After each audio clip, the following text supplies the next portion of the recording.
So a lot of people who are pro-Ukrainian, who are against the Russian invasion, who want to see victory for the Ukrainian side, well, they're saying that the soldiers that are being trained in Germany and Poland, they're going to be the game changer.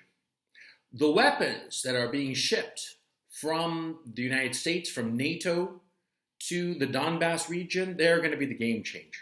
There are all these game changers that are on their way, and they're just they're just right around the corner. Hmm? It reminds me of the May of 1945 in Berlin, where all the people there of the Nazi hierarchy were saying that it was just around the corner. The wonder weapons of the Reich were just around the corner.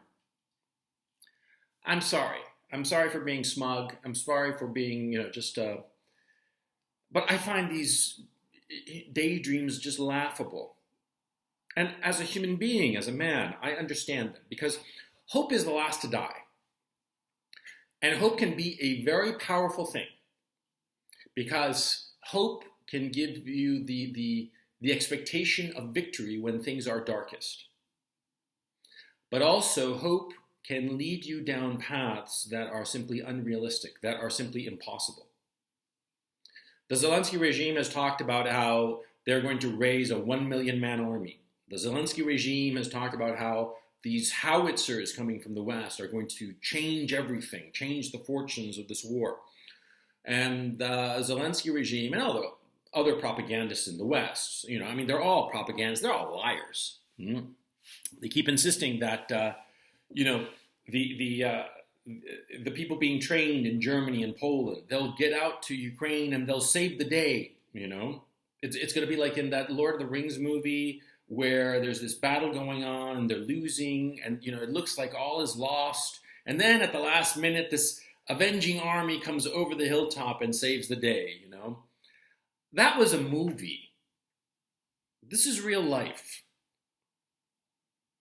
The Zelensky regime and its propagandists in Western media keep insisting that come August, there's going to be this great offensive. Yeah, and it's only in August. August is just around the corner. How far away is August from today? Today is May 26th as I'm recording this.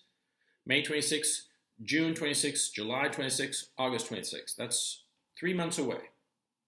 Okay, so the start of of this thing might be in late July or early August. Okay, 2 months, 2.5 months away. In 3 months, if we look backward, in 3 months, the Russian army has captured a territory equivalent to the size of England. They've captured it and they hold it. They hold it tight. They hold it so tight that in regions in Zaporozhye and Kherson, they are starting to give out Russian passports to any resident who asks.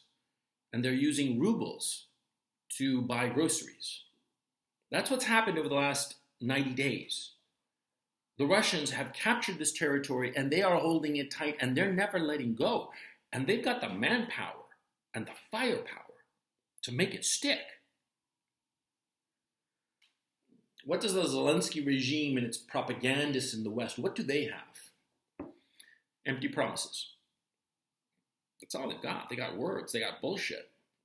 They got shit. That's what they got. Mm-hmm. And I'm saying this because, it's not that I want to strip people away of hope. Like I said, hope is an important thing. But there is a moment when hope becomes delusion. And we've passed that moment. The war is over.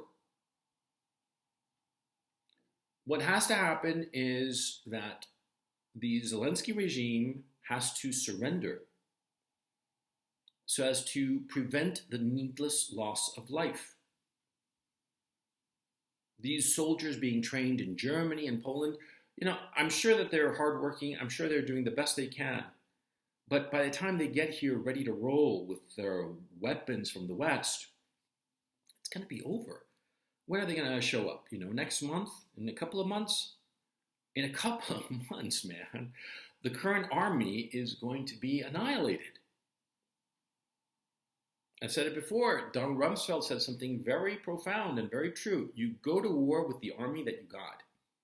And the army that the Zelensky regime has been defeated, and it is being comprehensively defeated.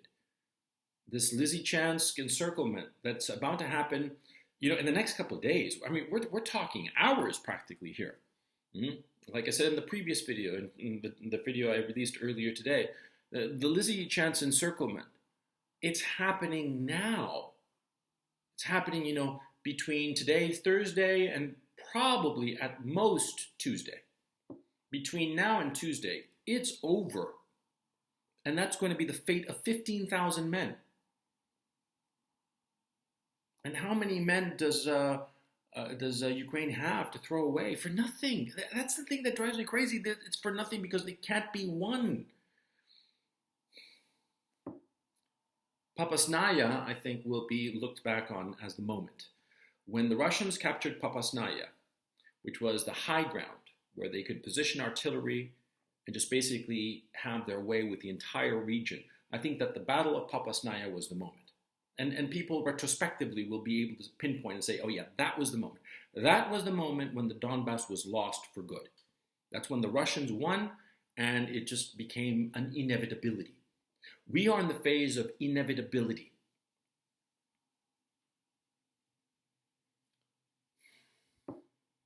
I'm so upset, and I'm thinking multiple things at the same time. I'm thinking that I'm extremely upset because the loss of life needlessly. I've said before, I'm not squeamish, but when loss of life is for no reason whatsoever, or worse, it's for the ego and arrogance of some imbeciles far away from the fighting, it just drives me up the wall. On the one hand, on the other hand, I realize that me doing these videos, I'm preaching to the choir. You guys listening to me, you probably already agree with what I'm saying. You agree with the sense that, it's over and they should surrender and end this needless loss of life. You probably agree with me because you're probably realistic.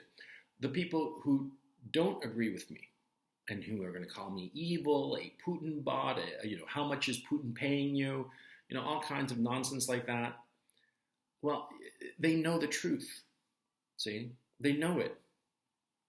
And they can't face it. It hurts too much. And as a man, as a human being, I can understand that. I can understand when you have given it your all for something and you fail. Because I've experienced that. And it's heartbreaking. I'm not denying it. I'm not denying how heartbreaking it is to give up everything, to sacrifice so much, to see people injured and die for a cause that ultimately is a lost cause. I'm extremely sympathetic to that.